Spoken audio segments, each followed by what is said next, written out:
Hello everyone, आज के इस क्लास में हम आपको स्ट्रेट पैंट की कटिंग करना बताएंगे, वो भी फार्मूले के साथ, जिससे आप कोई भी साइज का पैंट बना सकते हो। तो वीडियो को एंड तक देखिएगा ताकि आपको अच्छे से समझ में आ जाए। जो पैंट हम बनाने वाले हैं उसका वेस्ट राउंड है 28 इंच और हिप राउंड 34 इंच है और लेंथ इसकी है 35 इंच। कपड़े को फोल्ड करने के लिए हम कितना फोल्ड करेंगे वो देख लेते हैं। तो 34 को हम डिवाइड करेंगे 4 से, तो हमें मिलेगा 9 इंच। तो 9 इंच में हम +6 इंच करेंगे तो हमको मिलेगा 15 इंच। तो हम कपड़े को 15 इंच तक फोल्ड करेंगे। अगर हिप राउंड 34 से अधिक है, 40 है या 40 से 50 है, तो यहाँ हम +8 करेंगे। तो इसको हम 2 फोल्ड में कर दिए हैं, फोल्ड कपड़े को। तो इसको हम 15 इंच का फोल्ड किए हैं और ये फ्रंट वाला पार्ट है। तो सबसे पहले हम फ्रंट वाले की कटिंग करेंगे। तो यहाँ पे सीधी लाइन खींचेंगे एक। तो ये जो कपड़े की किनारी है इसको हम कट कर लेंगे, क्योंकि ये कपड़े की किनारी को अगर हम फोल्ड करके सिलाई करते हैं तो कपड़े में खिंचाव आ जाएगा और फिनिशिंग अच्छी नहीं आएगी। इसलिए हमेशा से कभी भी कपड़े में अगर किनारी ऐसी वाली है तो उसको कट करके उसके बाद ही मार्किंग करनी चाहिए। तो यहाँ पे मैंने 2 इंच लेकर सीधी लाइन खींच ली है, 2 इंच। और हमको क्योंकि यहाँ पे इलास्टिक लगाना है तो इलास्टिक हमें 1.5 इंच का लगाना है और 1/2 इंच मोड़कर सिलाई करने में चला जाएगा, इसलिए हम यहाँ इलास्टिक को लगाने के लिए 2 इंच पे मार्क करके सीधी लाइन खींच लिए हैं। अब हम इस तरीके से इंची टेप को रखेंगे और पैंट की लंबाई ले लेंगे। तो पैंट की लंबाई 35 इंच है, तो इसमें हम 2 इंच एक्स्ट्रा लेकर 37 इंच पे मार्क करें, क्योंकि 2 इंच हमें बॉटम को फोल्ड करने के लिए चाहिए। स्केल से सीधी लाइन खींच लेंगे। तो वेस्ट राउंड है 28 इंच, तो 28 को हम 4 से डिवाइड करेंगे तो हमको मिलेगा 7 इंच। तो वेस्ट की चौड़ाई हम 7 इंच लेंगे। तो 7 इंच पे इस तरीके से मार्क करेंगे। उसके बाद में हम इसमें लूजिंग ऐड करने के लिए कि कितना हमें लूजिंग ऐड करना है, उसके लिए हम इस तरीके से टेप को फोल्ड करेंगे। 7 का हाफ ले लेंगे। तो 7 का हाफ 3.5 इंच होगा, तो 3.5 इंच लूजिंग ऐड करेंगे। ट्राउजर में हम इलास्टिक का यूज कर रहे हैं, इसलिए हम इसमें लूजिंग ऐड कर रहे हैं। अगर हम इस ट्राउजर में इलास्टिक का यूज नहीं करते तो फिर हमें लूजिंग ऐड करने की ज़रूरत नहीं पड़ती। यहाँ पे देखेंगे कि हिप राउंड है 34 इंच, तो 34 को हम 4 से जब डिवाइड करेंगे तो हमको मिलेगा 9 इंच और 9 इंच में हम +3 इंच ऐड करेंगे तो हमको मिलेगा 12 इंच। अब हम आसन की लंबाई 12 इंच लेंगे और 3 इंच प्लस करना सभी साइजों के लिए फिक्स है। यहाँ पे मार्क करने के बाद हम देखेंगे कि वेस्ट की चौड़ाई कितनी है। तो वेस्ट की चौड़ाई है 10.5 इंच। अब यहाँ पे हम क्रॉच एरिया के साइड हम 1 इंच एक्स्ट्रा लेकर मार्क करेंगे, क्योंकि आप देख सकते हो कि यहाँ पे पैंट जब हम बनाते हैं तो अगर हम 1 इंच एक्स्ट्रा नहीं लेते हैं तो इस साइड इस तरीके से खिंचाव आ जाता है पैंट में। तो ये खिंचाव ना आए इसलिए हम यहाँ पे 1 इंच एक्स्ट्रा बढ़ा के उसके बाद मार्किंग करेंगे। मार्किंग करने के बाद इन दोनों पॉइंटों को इस तरीके से मिला देंगे। उसके बाद यहाँ पे हम 2 इंच पे मार्क करेंगे।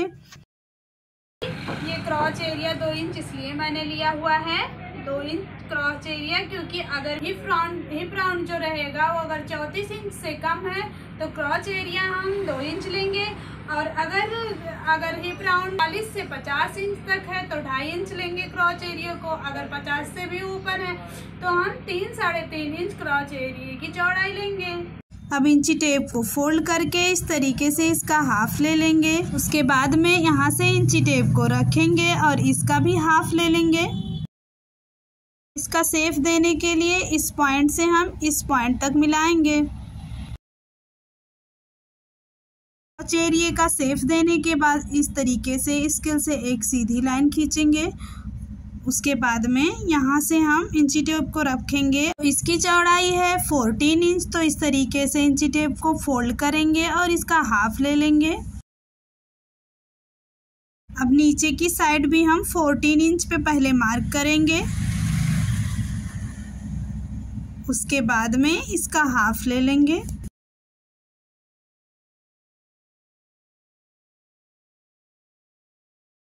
और इन दोनों पॉइंटों को मिला देंगे।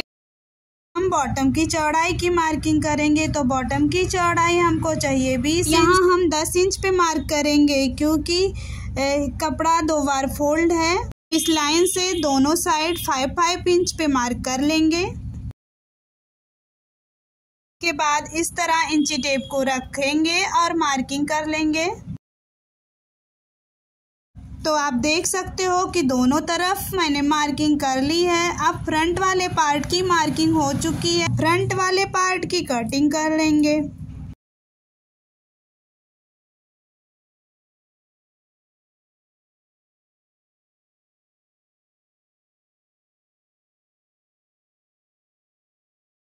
अब फ्रंट वाले पार्ट की कटिंग हो चुकी है। अब हम बैक वाले पार्ट की कटिंग करेंगे। तो बैक वाले पार्ट को हम इस तरीके से फोल्ड कर लिए। तो फ्रंट वाले पार्ट को हम 15 इंच का फोल्ड किए थे और इसको हम 2 इंच एक्स्ट्रा फोल्ड करके रख लिए हैं। बैक वाले पार्ट को हम 2 इंच लंबा लेंगे क्योंकि हिप के कारण बैक वाले पार्ट में फुलनेस होती है, इसलिए हमें फ्रंट वाले पार्ट से बैक वाले पार्ट को 2 इंच लंबा और चौड़ा लेना पड़ता है। तो इस तरीके से फ्रंट वाले पार्ट को सेट कर लेंगे। उसके बाद कटिंग करेंगे।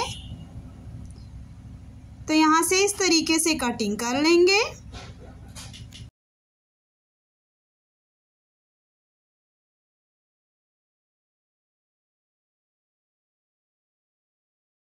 कटिंग करने के बाद अब फ्रंट वाले पार्ट को इस तरह से रखेंगे। आप देख सकते हो कि इस तरह से कटिंग करने के बाद ये जो फिटिंग वाले साइड 2-2 इंच हमको बढ़ाने थे वो इस तरीके से 2-2 इंच एक्स्ट्रा कटिंग हो भी गई है और मार्किंग भी हमें नहीं करनी पड़ी। अब इस तरीके से यहाँ पे भी हम कट कर लेंगे। अब बैक वाले पार्ट को जो हम 2 इंच बढ़ा कर रखे थे उसको हम स्केल को इस तरीके से तिरछे में रखेंगे और लाइन खींचेंगे कि जब हम साइड में बैक और फ्रंट दोनों पार्ट को मिलाकर जॉइंट करें तो बैक और फ्रंट दोनों पार्ट बराबर आए, छोटा बड़ा ना आए। इसलिए इस तरीके से तिरछे में मार्किंग करके फिर कटिंग करेंगे और इससे हमारा बैक पार्ट बड़ा भी हो जाएगा और कटिंग भी अच्छी आएगी। बैक और फ्रंट दोनों पार्ट की कटिंग करने के बाद हम जेब की कटिंग करेंगे। तो जेब की कटिंग करने के लिए मैंने फोल्ड कपड़ा ले लिया है और इसकी लंबाई ले लेंगे 12 इंच। उसके बाद एक बार और कपड़े को इस तरह से फोल्ड कर देंगे क्योंकि हम इसमें दोनों जेबों की कटिंग कर रहे हैं। अब यहाँ पे हम मार्क करेंगे 1.5 इंच। अब यहाँ से हम 6 इंच पे मार्क करेंगे। टेप में हाथ डालने के लिए यहाँ मैं 6 इंच पे मार्क कर रही हूँ। अब इस निशान से हम 2.5 इंच पे मार्क करेंगे और इस तरह से शेप दे देंगे। अब यहाँ पे हम 1/2 इंच पे मार्क करेंगे और एक सीधी लाइन इस तरह से खींच लेंगे।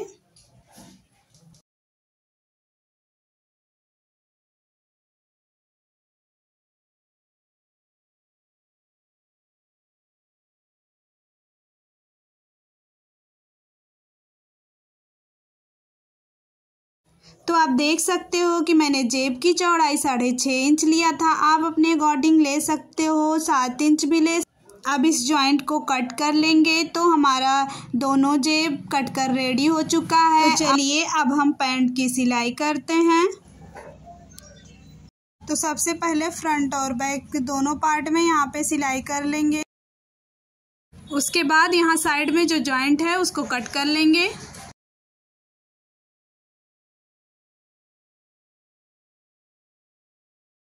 साइड में कट करने के बाद यहाँ पे पॉइंट पे सिलाई लगाएंगे। सिलाई वाले इस कपड़े को एक तरफ करके उसके बाद पॉइंट पे सिलाई लगाएंगे। तो फ्रंट और बैक दोनों पार्ट में पॉइंट पे सिलाई लगा लिए हैं। यहाँ पे आप देख सकते हैं बिल्कुल सीधी सिलाई होनी चाहिए, इधर उधर नहीं होनी चाहिए। अब यहाँ पे हम जेब लगाने के लिए मार्किंग करेंगे, तो 2 इंच तो इलास्टिक में चला जाएगा लगाने में। तो ये जो 2 इंच इलास्टिक लगाने के लिए मार्किंग किए हैं, वहाँ से हम इंची टेप को रखेंगे और 1.5 इंच पे निशान लगा लेंगे। तो यहाँ आप देख सकते हैं ऊपर से हमको 3.5 इंच लेना है। उसके बाद जेब को इस तरीके से इस मार्किंग पे रखेंगे और यहाँ से सिलाई कर लेंगे। तो यहाँ पे मैंने सिलाई कर लिया है। अब इस तरीके से कट कर लेंगे।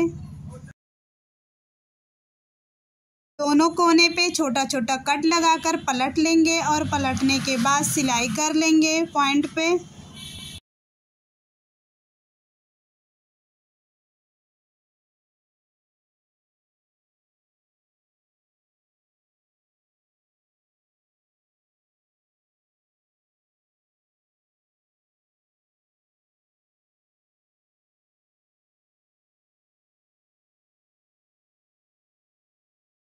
यहाँ पे आप देख सकते हैं कि पॉइंट पे मैंने सिलाई कर लिया है। अब जेब को इस तरीके से फोल्ड करके उसके बाद सिलाई नहीं करेंगे। इस तरीके से सिलाई अगर आप करेंगे तो जेब उल्टा लग जाएगा, ख़राब हो जाएगा। तो आप इस तरीके से फोल्ड करेंगे, उसके बाद फिर सिलाई करेंगे ताकि पलटने के बाद वो सीधा आएगा।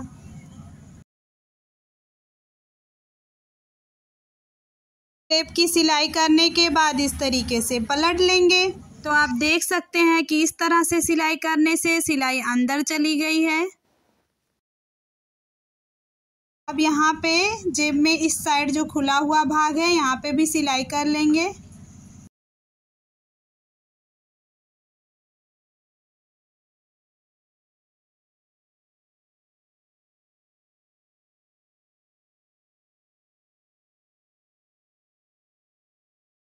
अब इसकी सिलाई करने के बाद अब हम यहाँ पे सिलाई करेंगे।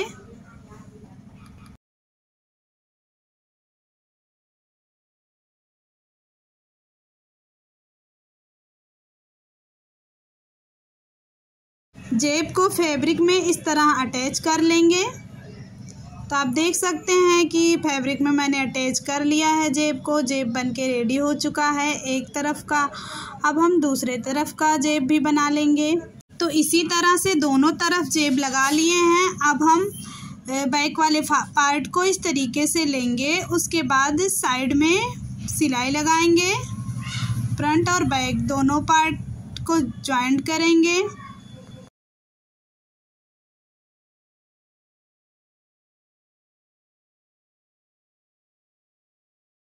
तो यहाँ पे साइड में सिलाई लगाने के बाद यहाँ पे भी हम पॉइंट पे सिलाई लगा लेंगे।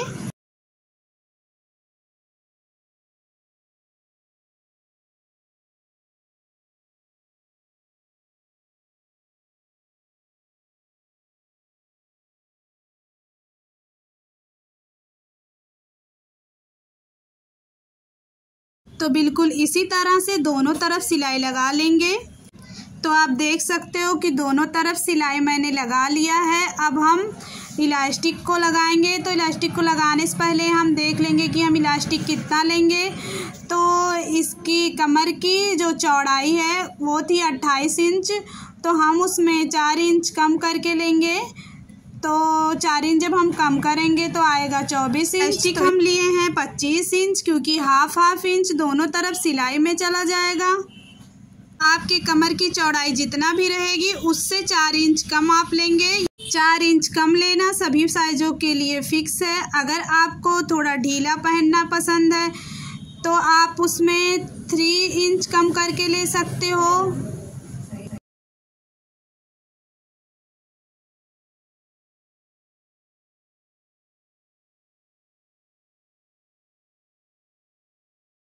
इलास्टिक को ज्वाइंट करने के बाद इस तरीके से इलास्टिक को रखेंगे और कपड़े को इस तरीके से फोल्ड करेंगे। उसके बाद फिर सिलाई करेंगे बिल्कुल पॉइंट। सिलाई करते टाइम आपको ये ध्यान में रखना है कि इलास्टिक पे सिलाई जो है वो नहीं जानी चाहिए।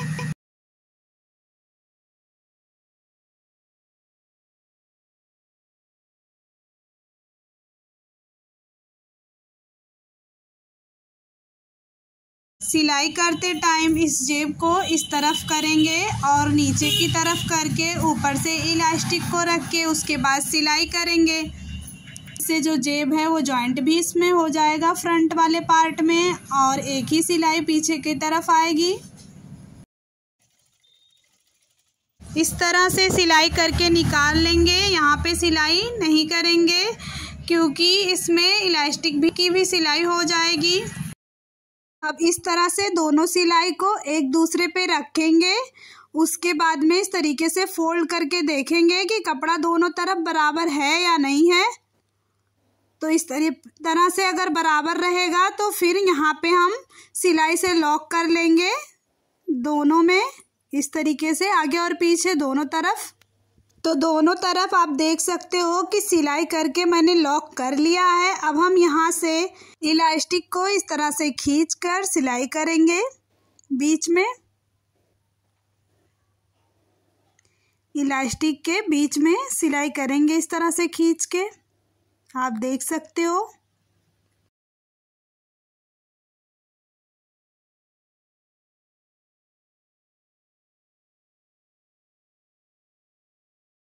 तो पैंट में इलास्टिक लग चुका है। तो अगर आप इस तरीके से इलास्टिक को लगाएंगे तो कपड़ा जो है वो चारों तरफ बराबर आएगा। अब हम मोहरी को मोड़कर सिलाई कर लेंगे।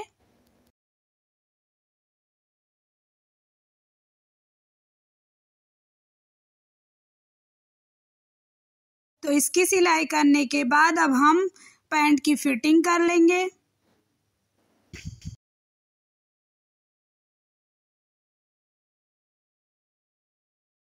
तो आप देख सकते हो कि पैंट बनके रेडी हो चुका है। तो आपको पैंट की कटिंग एंड स्टिचिंग कैसी लगी, और अगर आपको कोई डाउट हो तो आप कमेंट करके ज़रूर बताएं। तो इसी तरह से फ्री में अगर आप सिलाई का कोर्स करना चाहते हो तो आप मेरे चैनल को सब्सक्राइब कर लीजिए, क्योंकि 1 मंथ हम आपको फ्री में क्लासेस प्रोवाइड कर रहे हैं।